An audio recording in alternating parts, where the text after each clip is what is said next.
উপহিদান বেদখল মুক্ত কৰো উপহিদান বেদখল মুক্ত কৰো শিৱসাগৰক কৃত্ৰিম বানৰ পৰা ৰক্ষা কৰক শিৱসাগৰক কৃত্ৰিম বানৰ পৰা ৰক্ষা কৰক শিৱসাগৰ চহৰৰ 10 নম্বৰ ৱাৰ্ডত থকা ঐতিহাসিক মৰিবিল আৰু শিৱসাগৰৰ ঐতিহাসিক শিৱদৌলৰ চাৰিওকাষে থকা যমুনা বেদখল হৈ থকাৰ সন্দৰ্ভত ইতিমধ্যে নিউজ 18 অসম নৰ্থ ইষ্টত কেইবাবাৰো বাতৰি সম্প্ৰচাৰ কৰা হৈছে আৰু এই বাতৰিৰ পিছত তীব্ৰ প্ৰতিক্ৰিয়াৰ সৃষ্টি হৈছে শিৱসাগৰত।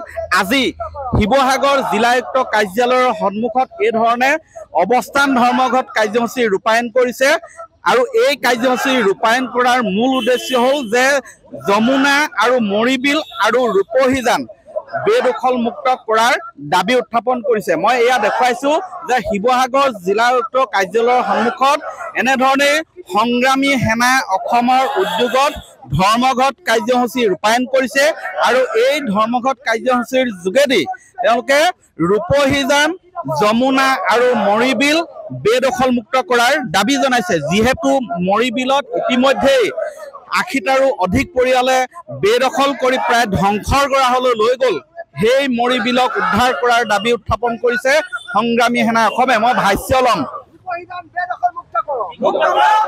আজি আমি ঐতিহাসিক শিৱসাগৰৰ ডিচি কোৰ্টৰ সন্মুখত আমি ধৰ্ণা কাৰ্যসূচী এই ধৰ্ণা কাৰ্যসূচীৰ পৰা অসমৰ মাননীয় মুখ্যমন্ত্ৰী হিমন্ত বিশ্ব শৰ্মা ডাঙৰীয়াক এটা কথা স্পষ্টকৈ জনাই দিব বিচাৰিছোঁ যে আপুনি বৰ্তমান ধুবুৰীৰ পৰা শদিয়ালৈকে আচলতে যিদৰে উচ্ছেদ কাৰ্য চলাইছে, খিলঞ্জীয়া যি ভূমি সেই ভূমি উদ্ধাৰ কৰিছে, ইয়াক আমি সমৰ্থন জনাইছোঁ।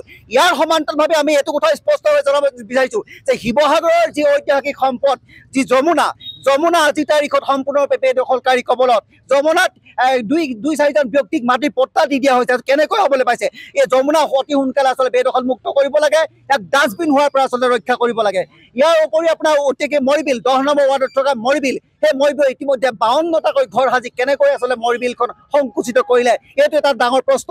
মৰিবিল খুব সোনকালে আচলতে উদ্ধাৰ কৰিব লাগে, ইয়াৰ যি আচলতে জনগাঁথনি সম্পূৰ্ণ ভাঙি পেলাব লাগে।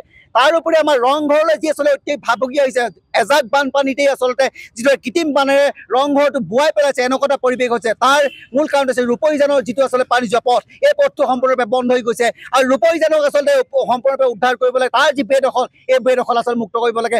আমি আজি এই সংগ্ৰামী সেনাৰ যি পবিত্ৰ মঞ্চ, এই মঞ্চৰ যি ঐতিহাসিক শিৱসাগৰৰ বৰপুখুৰী পাৰৰ পৰা আমি অসম চৰকাৰক দাবী জনাব বিচাৰিছোঁ, আপোনালোকে সময় থাকোঁতে ইয়াৰ উচিত ব্যৱস্থা গ্ৰহণ কৰক। কি ক'ব? আপোনালোকে দেখিছে যে ঐতিহাসিক যমুনা আজি এটা ডাষ্টবিনলৈ পৰ্যবেক্ষিত হৈছে। ঐতিহাসিক যমুনাখন আজি মাত্ৰ জাবৰৰ দম আৰু তাতোতকৈ ডাঙৰ কথাটো হ'ল ঐতিহাসিক যমুনাৰ মাজত আচলতে মানুহে ঘৰ বনাইছে আৰু আমি জানিব পাৰিছোঁ যমুনাৰ মাজত বোলে অসম চৰকাৰে পট্টা দিছে। এই পট্টা অতি সোনকালে কেঞ্চেলেশ্যন কৰি সেই ঘৰকেইটা ভাঙি পেলাবৰ কাৰণে আমি দাবী উত্থাপন কৰিছোঁ। আৰু তাৰ উপৰিও আমাৰ কৃত্ৰিম বানৰ আচলতে ৰক্ষা কবচ শিৱসাগৰ নগৰখনৰ মৰিবিলক আজি এচাম অসাধু ব্যক্তিয়ে যিদৰে বেদখল অবৈধভাৱে বেদখল কৰিছে, এই বেদখল অতি শীঘ্ৰে মুক্ত কৰিবৰ কাৰণে দাবী উত্থাপন কৰিছোঁ। আৰু তাৰ লগে লগে যি অসমীয়া জাতিৰ স্বাভিমান আজি ৰংঘৰক মাত্ৰ এজাক কৃত্ৰিম বানতে যি পানীৰে উপচি পৰে, পৰ্যটকসকল আহে ৰাস্তাৰ পৰা ঘূৰি যাবলগীয়া অৱস্থা হয়, তাৰ কাৰণে ৰূপহীজানটো অতি শীঘ্ৰে বেদখল মুক্ত কৰিবৰ কাৰণে আমি দাবী উত্থাপন কৰিছোঁ। আৰু অসম চৰকাৰৰ হিমন্ত বিশ্ব শৰ্মা চৰকাৰে যিদৰে অন্যত আচলতে উচ্ছেদ চলাইছে, আমি ধন্যবাদ জনাইছোঁ। আমি শিৱসাগৰতো আচলতে এই ঐতিহাসিক সম্পদসমূহত বেদখল মুক্ত কৰি তেওঁক উচ্ছেদ জ্বলাবৰ কাৰণে আমি দাবী উত্থাপন কৰিছোঁ। আৰু আমি এইখিনিতে যে মুখ্যমন্ত্ৰী ডাঙৰীয়াক আমি বা জিলা প্ৰশাসনক আমি 15 দিনৰ সময়সীমা বান্ধি দিছোঁ। এই 15 দিনৰ সময়সীমাৰ ভিতৰত যদি তেওঁলোকে এই মানে ইতিহাস প্ৰসিদ্ধ সম্পদসমূহৰ ওপৰত বেদখল মুক্ত নকৰে, তেতিয়াহ'লে কিন্তু শিৱসাগৰ স্তব্ধ কৰি দিয়া হ'ব, এইটো নিশ্চিত কথা।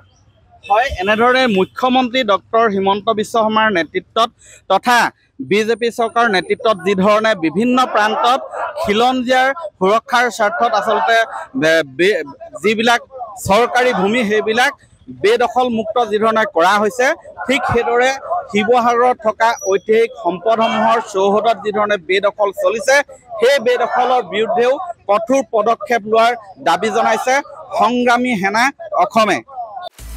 আপুনি বিচৰা বাতৰি পাব কেৱল নিউজ 18 এপত। নিউজ 18 এপ ডাউনলোড কৰিবলৈ স্কেন কৰক এই QR কোড। গুগল প্লে ষ্টৰতো পাব এই নিউজ 18 এপ।